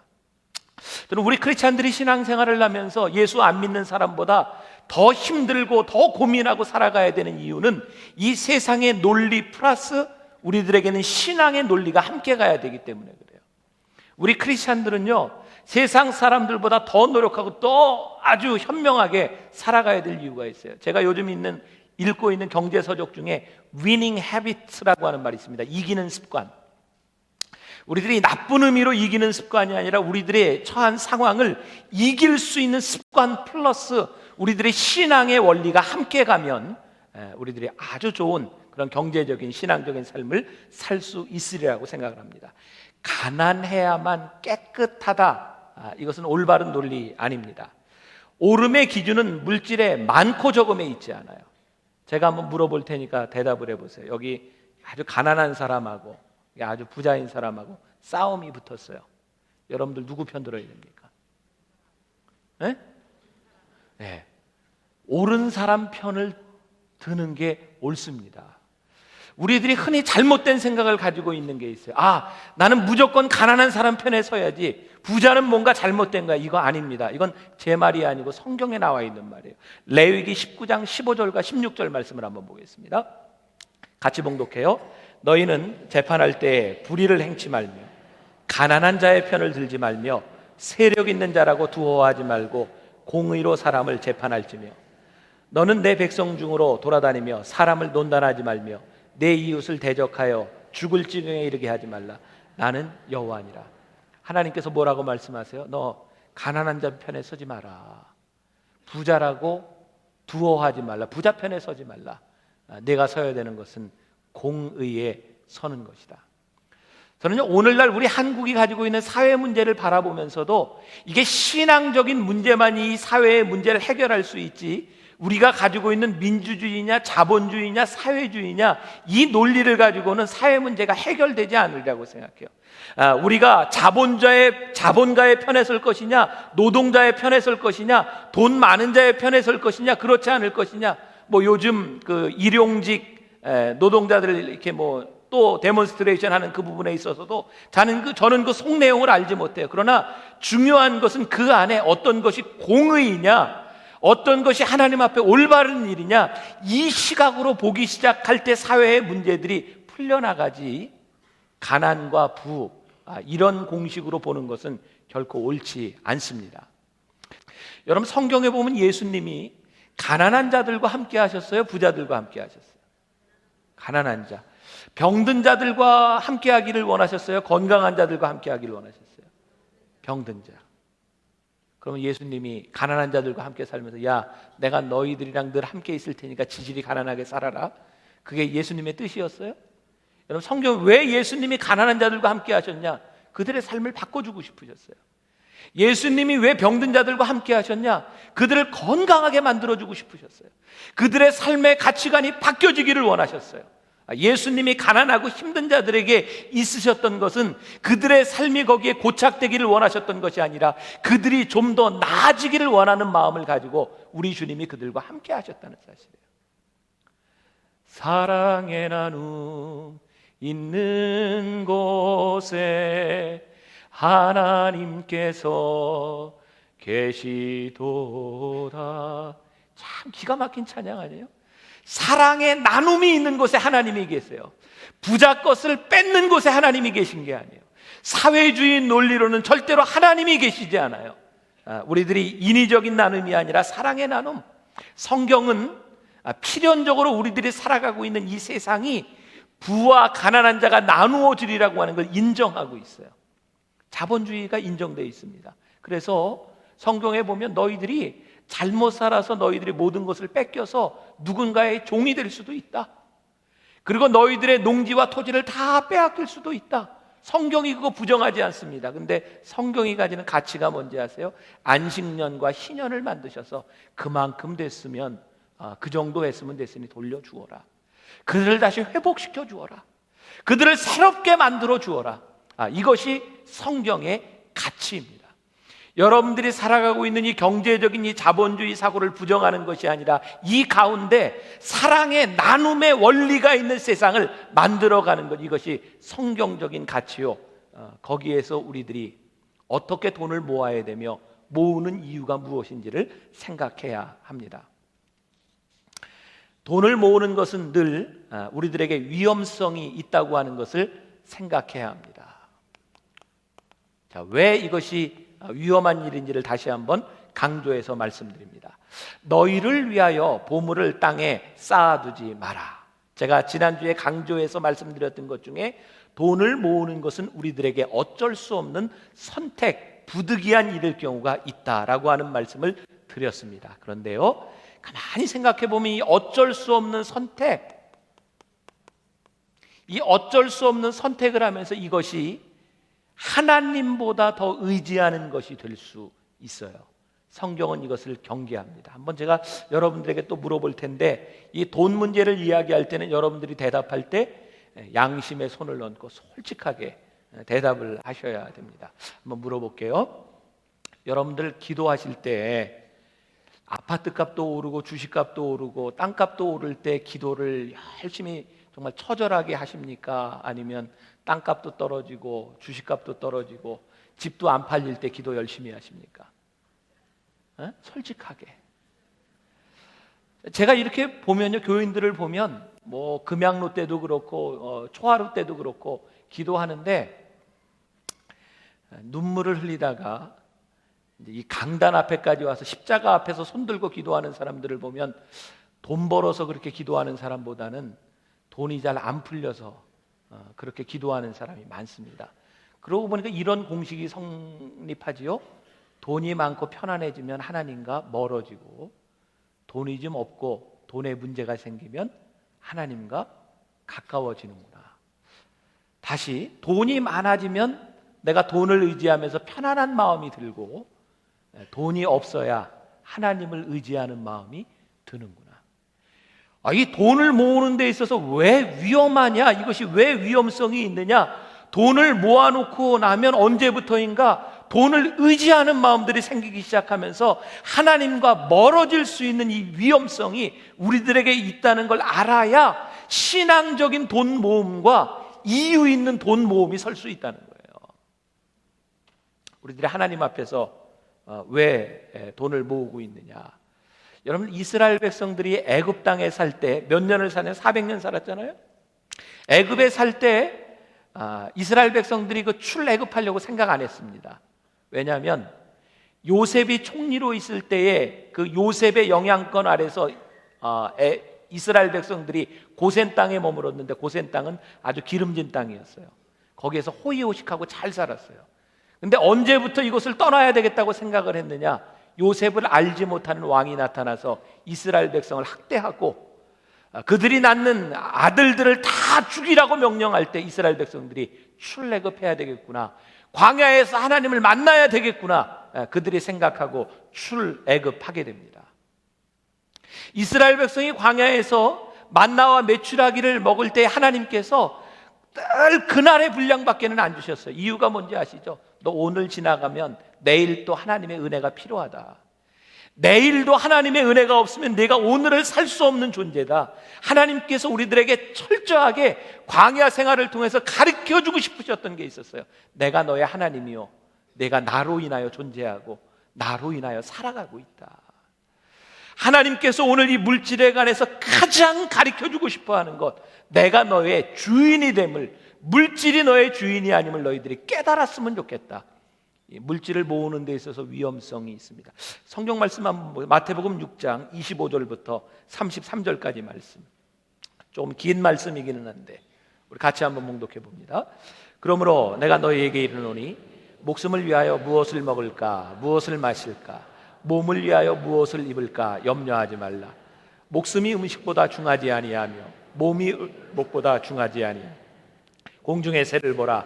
심지도 않고 거두지도 않고 창고에 모아들이지도 아니하되 너희 천부께서 기르시나니 너희는 이것들보다 귀하지 아니하냐. 너희 중에 누가 염려함으로 그 키를 한 자나 더할 수 있느냐? 또 너희가 어찌 의복을 위하여 염려하느냐? 들의 백합화가 어떻게 자라는가 생각하여 보라. 수고도 아니하고 길쌈도 아니하느니라. 그러나 내가 너희에게 말하노니 솔로몬의 모든 영광으로도 입은 것이 이 꽃 하나만 갖지 못하였느니라.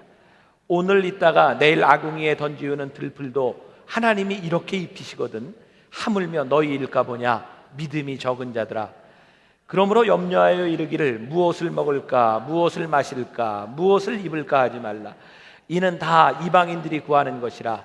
너희 천부께서 이 모든 것이 너희에게 있어야 할 줄을 아시느니라. 너희는 먼저 그의 나라와 그의 의를 구하라. 그리하면 이 모든 것을 너희에게 더하시리라. 아멘. 이 말씀을 보니까 인간들이 염려함으로 인하여 자꾸 무엇을 준비하려고 합니다. 여러분들에게 준비 없는 삶을 살라고 하는 것이 아니라 여러분들의 준비로 모든 것이 다 되었다고 착각하지 말라는 거예요. 자크 엘롤이라고 하는 사람이 이런 말을 했습니다. 미래의 안전을 저축한 돈에서 찾으려는 태도 때문에 저축이 불신앙의 표시가 될 수 있다. 여러분들이 돈을 모으는 것이 불신앙이 아니라 돈을 모으면서 여러분들이 그것을 의지하고 하나님의 주인됨을 인정하지 않을 때 그것이 불신앙이 될 수 있다는 거예요. 여러분 부정하지 않으시죠? 돈이 많으면 많을수록 든든해진다는 사실을. 돈이 많으면 많을수록 하나님이 조금 비켜 있어도 된다고 생각하는 것을. 하나님이 어리석은 부자를 통해서 뭐라고 말씀하세요? 이 어리석은 부자야, 내가 오늘 너의 생명을 가져갈진데 그것이 너에게 무슨 유익이 있으리요? 변치 않는 안전보장은 하나님께 있습니다. 내가 물질을 아무리 모아도 하나님께서 나를 붙잡아 주셔야 합니다. 이것이 물질을 모으는 올바른 자세일 수 있습니다. 자, 돈을 모으는 데 있어서 우리들이 꼭 생각해야 될 단어가 하나 있습니다. 노블리스 오블리제. 이런 말을 여러분들 들어보셨죠? 노블리스 오블리제.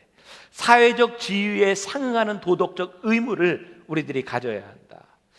돈을 모으는 데 있어서 우리들이 천박하게 돈을 모으는 그런 사람들이 아니라 돈을 모았기 때문에 이것을 사용할 줄 아는 지혜들이 우리들에게 있어야 하나님을 주인으로 인정하는 것이다. 제가 지난주에 전병 목사님이 쓴 젊은 사자는 썩은 고기를 먹지 않는다, 그런 책을 봤어요. 거기에 나오는 이야기인데, 그 목사님이 청년들 사역을 하다 보니까 청년들 결혼에 대해 관심이 많습니다. 근데 그 교회에 젊은 노총각이, 돈을 아주 잘 버는 총각이 있는데 여자친구가 없더래요. 그래서 한 번은 그 미대를 나온 여자 청년에게 붙여서 한 번 좀 고쳐봐라. 그래서 이 청년을 데리고 백화점에 가서 옷도 사주고 머리도 다듬고 쫙 했더니 돈을 좀 썼더니 사람이 달라지더래요. 몇 주 지났더니 여자가 하나 생기더래요. 그러면서 그 책에서 하는 얘기가, 돈이 있는 것이 문제가 아니라 돈을 쓰는 것이 문제다. 여러분들 그 친구들 중에 참 좀 기분 나쁜 친구들 있어요. 먹으러 가도 돈 안 내는 친구 있죠. 한 번쯤은 자기가 가난해서 못 내면 이해가 되는데 꼭 빈대 붙는 사람, 그거 보면은 싫어집니다. 그래서 그런 게 몇 번 반복되다 보면 그 친구가 화장실 간 사이에 자기들끼리 가잖아요. 여러분들 혹시라도 여러분들이 화장실을 갔다 왔는데 같이 있던 사람이 없어졌다, 그럼 여러분 한번 생각해 봐야 합니다. 돈은요, 써야 가치를 인정받게 되어 있어요. 돈을 모으는 것이 문제가 아니라 노블리스 오블리제, 돈을 잘 사용할 수 있어야 합니다. 하나님께서 사용하신 사람들 중에 돈 많은 자가 많아요, 돈 적은 자가 많아요? 제가 보기엔 비슷해요. 하나님이 돈 많은 자도 사용하시고 돈 적은 자도 사용하셨어요. 예수님의 제자들 중에는 특히 부자들이 거의 없었어요. 근데 예수님이 부르셔서 다 사용하셨어요. 그런가 하면 백부장도 있었고 고넬료 같은 사람 하나님이 쓰셨거든요. 구약에 보니까 아브라함이라는 인물이 있는데 아브라함이 부자였던 것 같아요, 가난했던 것 같아요? 제가 보기에는 아브라함이 굉장히 부자였습니다. 족장이었어요. 가진 게 많았고 하인들도 많았어요. 하나님은 그 부자였던 아브라함의 영향력을 사용하셔서 아브라함을 믿음의 조상으로 삼아 주셨습니다. 게다가 그 성경에 그 노아라고 하는 인물이 나오는데 노아도 굉장히 부자였던 것 같아요. 수십 년 동안 하나님의 명령을 따라 산 꼭대기에다 배를 졌는데요, 성경에 보니까 배 짓는 것 때문에 돈 걱정을 한 게 하나도 없어요. 그 상당히 힘들었을 텐데 아마 재테크를 상당히 잘했던 것 같아요. 그래서 배를 짓는 동안에도 어디선가 돈이 나왔던 것 같아요. 그래서 큰 배를 짓고 인류를 구원했죠. 그 노아와 같은 부자가 아니었다면 결코 할 수 없는 일, 하나님이 아무에게나 인류를 구원할 수 있는 방주를 지으라고 말씀하신 것이 아니라 그 정도 할 수 있는 능력을 가지고 있는 사람을 통하여 하나님이 일하시는 것을 보게 됩니다. 여러분들, 돈이 있는 것이 부끄러운 것이 아니라 돈을 노블리스 오블리지, 하나님의 사람으로 모아진 돈을 사용하지 못하는 것에 문제가 있어요. 돈을 모으는 것이 잘못된 것이 아니라 돈을 모아놓고 하나님을 의지하지 아니하고 하나님을 버리고 누가 주인인지를 구별하지 못하는 것에 문제가 있는 거예요. 품이 있는 크리스천으로 여러분들이 살아가시면서요, 여러분들이 성령의 열매를 맺으며 절제하며 여러분들의 삶에 부가 모아지는 것 결코 부끄러운 일이 아니에요. 하나님이 필요한 때에 여러분들은 얼마든지 사용하실 수 있어요. 저는 여러분들 중에 정말 자랑스러운 부자가 많이 나왔으면 좋겠어요. 여기서 아멘하면 부자가 될 텐데, 자랑스러운 부자가 많이 나왔으면 좋겠어요. 하나님께서 여러분들을 쓰시고자 할 때 영향력 있는 사람으로 쓰실 수 있는 사람들이 여러분들 중에 많이 나왔으면 좋겠어요. 우리 교회가 그런 교회가 되고요. 그 다음에 제가 바라기는 여러분들 중에 적극적으로 가난해지는 사람도 많이 나왔으면 좋겠어요. 내가 가지고 있는 거 다 버리고 하나님의 사명을 따라 내가 가지고 있는 기득권을 버릴 수 있는 위대한 신앙인들도 여러분들 가운데 많이 나올 수 있기를 바랍니다. 그래서 그 사람들을 서포트할 수 있는 교인들이 생기고요, 정말 하나님이 주신 것을 내 것이 아니라 성령의 열매로 잘 사용할 수 있는 그런 모음과 나눔 있는 그런 교회, 그런 성도들이 되어야 할 줄로 믿습니다. 성령의 열매로 열린 것이면 결코 자신이 쌓아놓은 부를 보고 만족하지 않습니다. 부를 나누지요. 더불어 자신이 모은 부에 대하여 성령의 열매인 것을 아는 사람은 돈에 대해서 자유함을 가지게 될 것입니다.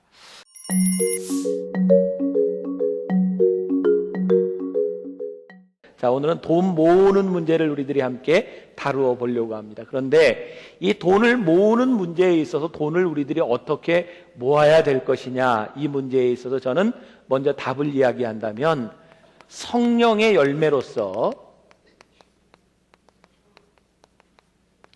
이 절제라고 하는 것이 이 돈을 모으는 데 있어서 중요하게 크리스찬의 원리로서 작용이 되어야 올바른 돈 모음이 가능하다고 하는 말씀을 여러분들과 함께 드리려고 합니다.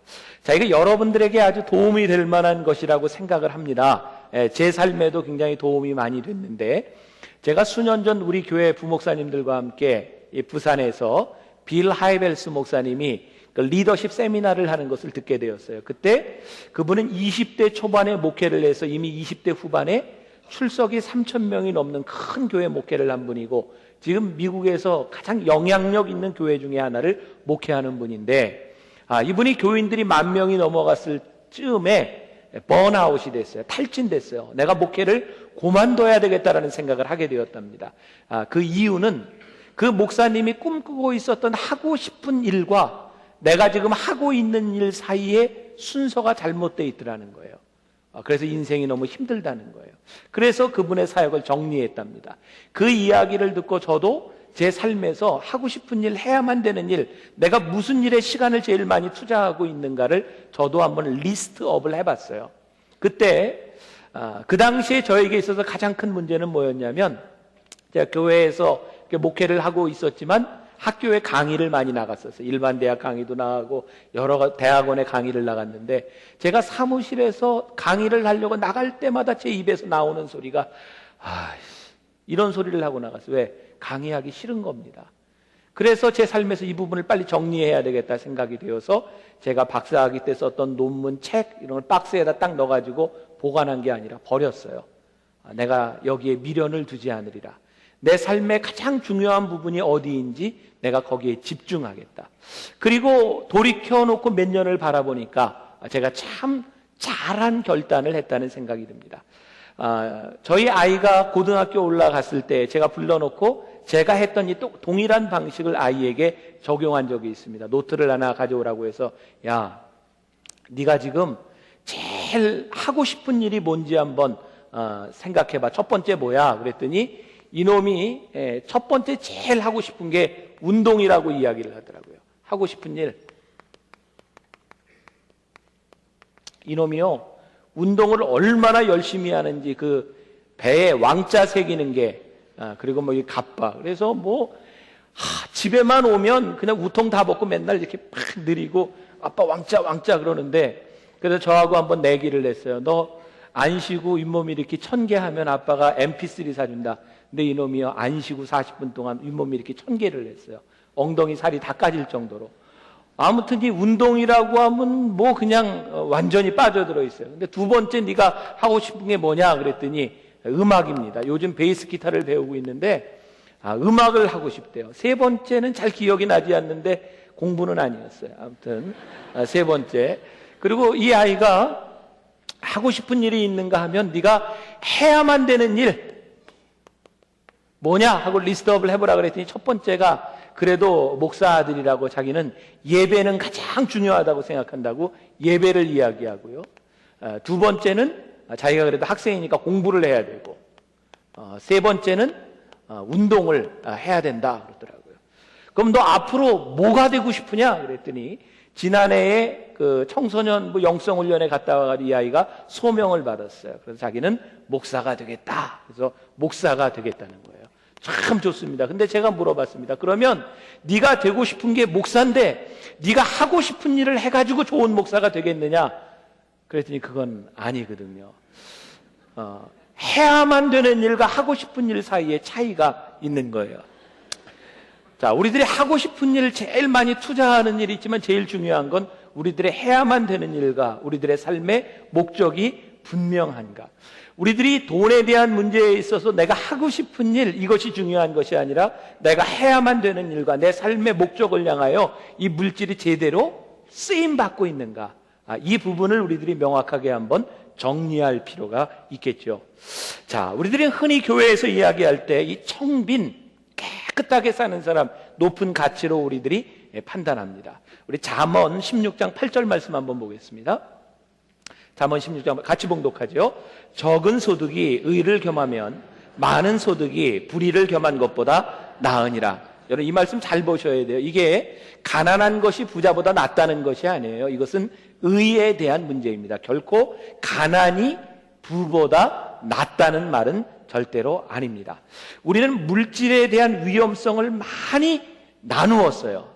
자, 그런데 물질이 많이 있어도 위험하고 없어도 위험해요. 그래서 잠언에 있는 지혜자는 잠언 30장 7절부터 9절에서 이렇게 기도하죠. 우리 같이 한번 봉독합니다. 내가 두 가지 일을 주께 구하였사오니 나의 죽기 전에 주시옵소서.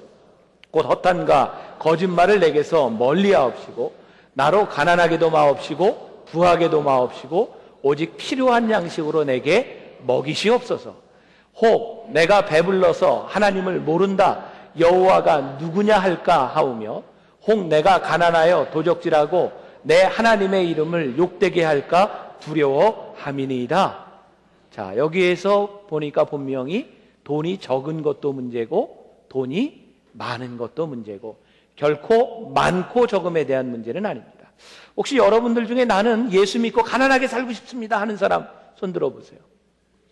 가난하게 살고 싶은 사람은 아마 없을 것 같아요. 청빈에 대한 가치를 우리들이 두고 있음에도 불구하고 가난은 우리들에게 참 힘든 문제입니다. 혹시 여러분들 중에 경제적인 문제로 어려움을 당해본 사람이 있다면, 정말 그 돈이 없음으로 인하여 정말 피눈물을 흘려본 사람이 있다면, 이 가난이라고 하는 것이 때때로 우리들에게 얼마나 큰 유혹을 느끼게 하며 하나님의 사람으로 살아가는데도 얼마나 불편한 것인가를 생각하게 합니다. 저는 오늘 여러분들과 함께 이 품위에 대한 것을 한번 생각해 보려고 합니다. 분명한 것, 돈이 없음으로 인하여 우리들이 크리스찬으로서 품위를 잃을 수 있습니다. 요즘 우리들에게 있어서는 많은 돈으로 인하여 돈으로 우리를 치장하려고 하는 것 때문에 크리스찬의 품위를 잃을 수도 있습니다. 성경은 우리들에게 돈을 모으지 말라고 절대로 이야기하지 않습니다. 오늘 본문에도 보면 보물을 땅에 쌓아두지 말라. 어떻게 모으느냐에 대한 문제이지 모으는 것을 부정하지는 않습니다. 제가 이번에 일본에를 이번 주간에 갔다 왔는데요. 거기서 그런 이야기를 들었어요. 여러분들 한번 생각해 보세요. 우리나라는 할머니, 할아버지, 엄마, 아빠, 아들, 손자 이렇게 식사를 하면 누구에게 먼저 밥을 갖다 줍니까? 할머니, 할아버지, 이게 장유유서가 있죠. 근데 일본에는 그런 풍습이 없답니다. 식구들이 같이 식사하면 누구에게 먼저 밥을 갖다 줄까요? 예? 저도 어린아이에게 먼저 갖다 주는 줄 알았어요. 근데 일본 사람들은요, 그 집안에서 돈을 제일 많이 버는 사람에게 먼저 갖다 준답니다. 실제 그렇답니다. 여러분 그런 얘기 많이 들어요. 머니 톡. 돈이 이야기합니다. 어쩌면 돈이 우리들의 신분을 나타내 줄 때가 많이 있어요. 그거 우리들이 부정하지 못합니다. 우리들이 품위 있게 살기 위해서 우리들이 물질을 모아야 하고 물질이 분명히 있어야 합니다. 그러나 우리들이 돈을 모으는 것은 좋은데 모으다 보면 돈의 함정 속으로 물질에 연연하다가 하나님을 잃어버릴 수도 있는 이 부분을 우리들이 주의하고 살아갈 필요가 있다는 거죠. 우리 이전 세대 목회자, 이전 세대 여러분들, 우리 장로님 세대, 우리 할머니, 할아버지 세대의 문제는 돈이 없어서 품위를 잃을 수 있었지만 지금은 돈이 너무 많기 때문에 품위를 잃어버릴 수도 있는 이 세상에서 우리들이 살아간다고 하는 거죠. 저는 오늘 여러분들에게 이런 단어를 한번 사용하고 싶은데 뭐예요? 부득이. 우리들이 돈을 모아야 되는 것은 돈이 우리들의 삶의 주인은 아니지만 부득이하게 우리들이 돈을 모아야 한다. 왜 그런 생각을 하느냐? 우리 주변에 예수를 믿는 사람들 가운데도 이 돈의 문제는요, 너무 돈이 없어서 식구들이 먹고 살기 위해서 돈을 벌어야 하기 때문에 주의를 지키지 못하는 사람도 있어요. 어느 정도 우리들이 크리스찬으로서 품위 있게 살아가기 위해서 우리들의 가난함, 돈 없음이 청빈이라는 말로 이렇게 미화될 수도 있겠지만 우리들이 크리스찬의 품위를 위하여 우리들이 누리고 가져야 되는 부분들을 우리들이 인정하고 하나님 앞에 올바른 예배자로 살아갈 수 있도록 이 돈에 대한 문제를 우리들이 생각해 보아야 된다.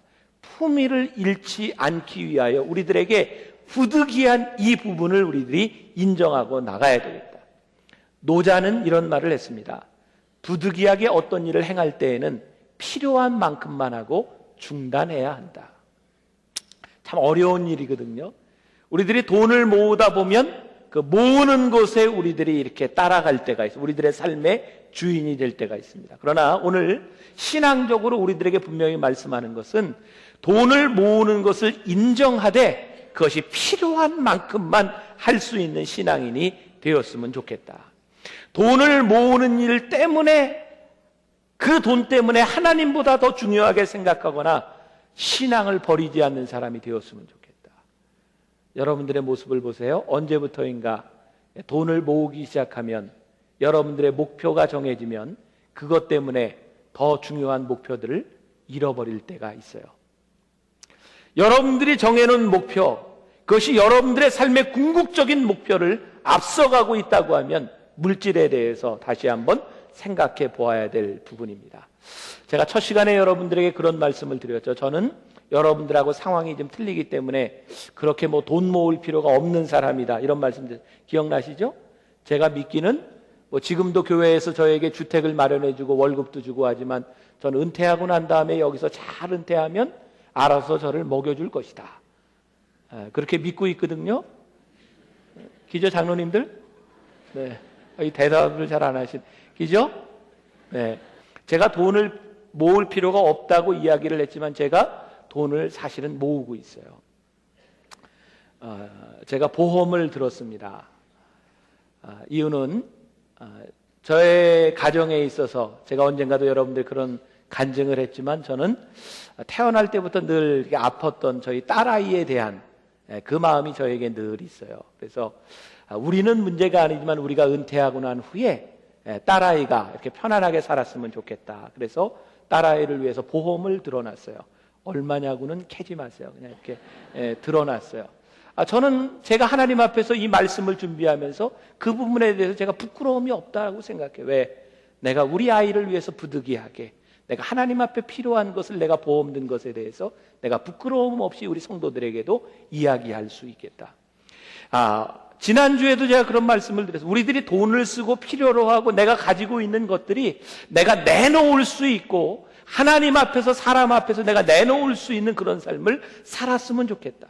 정말 여러분들의 삶에서 여러분들이 부득이하게 해야 되는 그 일들이 무엇인지 여러분들이 돈을 모으는 일들을 부정하는 것이 아니라 품이 있는 그런 삶을 살아갈 수 있으면 좋겠다. 그런데 이 부분에 있어서 또 제가 여러분들이 혹시 오해하지 않았으면 좋겠는데 저는 여러분들이 가난하게 살기를 원치 않아요. 여러분들이 축복을 받는 것이 목표는 아니지만 하나님이 주시는 은혜와 축복을 누리고 사는 사람이 되었으면 좋겠어요.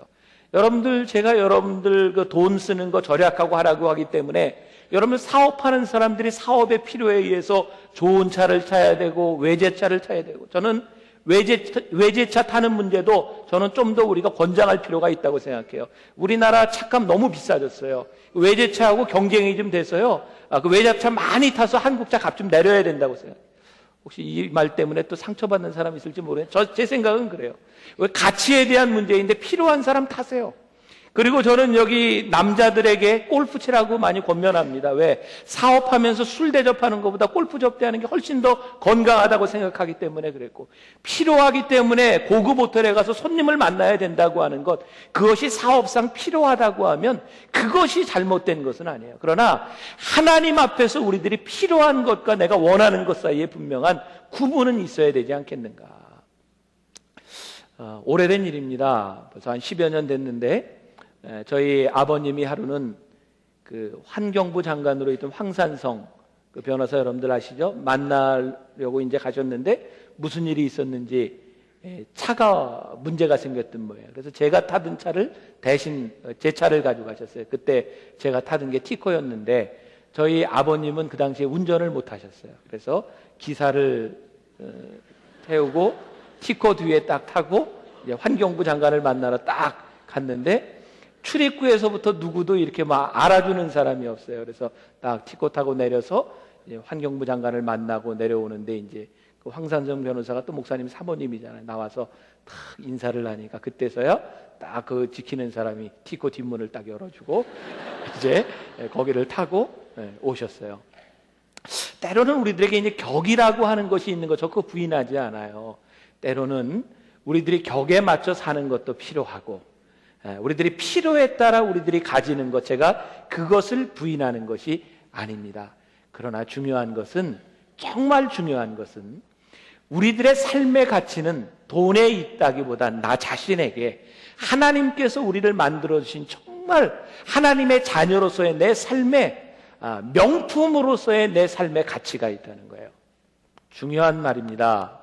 여러분들, 명품은요 다량으로 생산하지 않지요. 희소 가치가 있습니다. 여러분들 얼마나 희소합니까? 여러분들 같은 사람 한번 데려와 보세요. 누가 있나? 여러분들은 정말 하나님께서 직접 빚어서 만든 하나님의 사람들이죠. 저는 제가 지금 이렇게 화면을 보면서도 야, 잘생겼다. 저는 스스로 굉장히 이렇게 감탄해. 저 정도면 됐지. 저 스스로 굉장히 이렇게 자존감이 있어요. 왜? 저는 하나님 앞에서 오늘 제가 이 강단에서 설교하는 것만으로 저는 자존감이 충분한 사람이에요. 자꾸 교인들이 제 머리에 신경을 쓰는데, 뭐 여기 우리 미장원 하는 분 한 분이 그랬다 그래. 압구정동에서 뭐 연예인도 이렇게 하고 하는 분인데, 우리 미장원에 실장이 와서 좀 다듬어 주면 목사님 훨씬 나아질 텐데. 아니요, 저 이 상태로 괜찮아요. 왜? 저는 다듬어서 제 가치를 만드는 것보다 지금 제가 하나님 앞에 쓰임받고 있는 것만으로 제 가치는 분명하다고 믿고 있기 때문에 그래요. 여러분들이 인생을 살아가며 돈이 중요하고 돈이 귀하고 머니 톡, 돈이 이야기하고 돈이 여러분들의 신분을 이야기해 준다고 생각할지 모르지만, 그것보다 더 중요한 것은 여러분들 한 사람 한 사람이 하나님 앞에 얼마나 소중한 존재인지를 깨닫는 것보다 더 중요한 것은 없다는 사실을 알아야 합니다.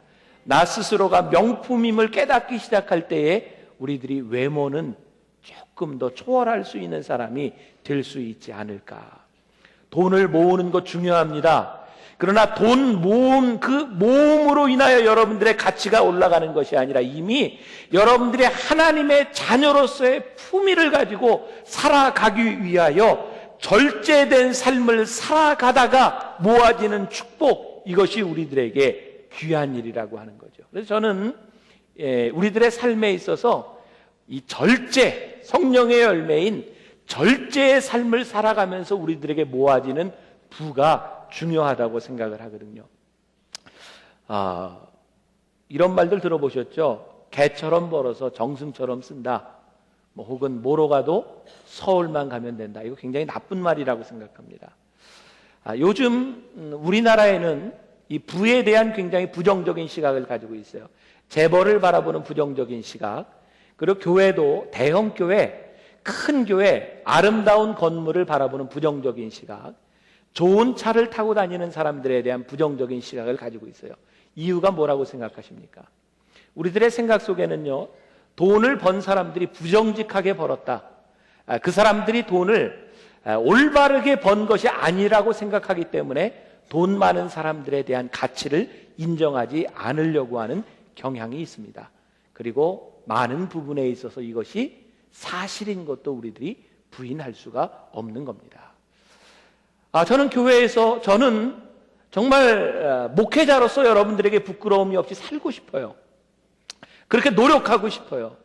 그러나 때때로 목회자는 가난하고 청빈해야만 된다라고 생각하는 시각에는 문제가 있다고 생각해요. 왜? 목회자도 물질적인 축복을 받을 수 있어요.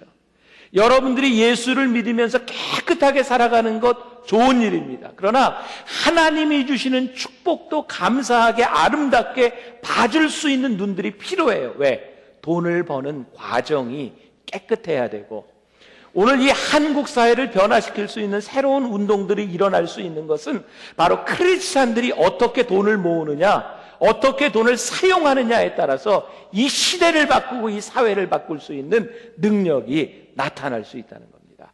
그래서 오늘 여러분들에게 중요한 것 한 가지만을 말씀드리려고 합니다. 돈을 모으는 데 있어서 여러분들이 이것은 구분했으면 좋겠어요. 뭐냐면